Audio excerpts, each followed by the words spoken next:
अकोट तालुक्यातील अनेक गावांमध्ये शेतातील विद्युत केबल चोरीच्या वाढत्या घटनांमुळे शेतकरी संकटात सापडले आहेत।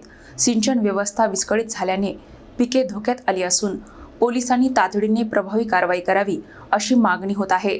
अकोट ग्रामीण पोलीस ठाण्याच्या हद्दीतील अकोलखेड, आंबोळा, अकोली, जागीर, पोपटखेड, दहीखेड आणि परिसरातील शेत शिवारात विद्युत केबल चोरीच्या घटनांमध्ये मोठी वाढ झाल्याची तक्रार शेतकऱ्यांनी केली आहे।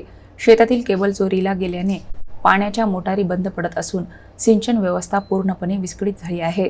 त्यामुळे उभी पिके धोक्यात आली असून शेतकऱ्यांचे मोठे आर्थिक नुकसान होत आहे। वारंवार तक्रारी करूनही चोरीच्या घटनांवर प्रभावी आळा बसत नसल्याचा आरोप शेतकऱ्यांकडून करण्यात येत आहे।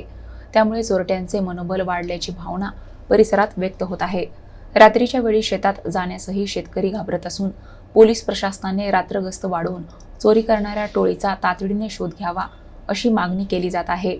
कष्टाने उभे केलेले पीक वाचवायचे की पुन्हा पुन्हा नवीन केबल बसवायची, असा गंभीर प्रश्न आज अकोट तालुक्यातील शेतकऱ्यांसमोर उभा ठाकला आहे।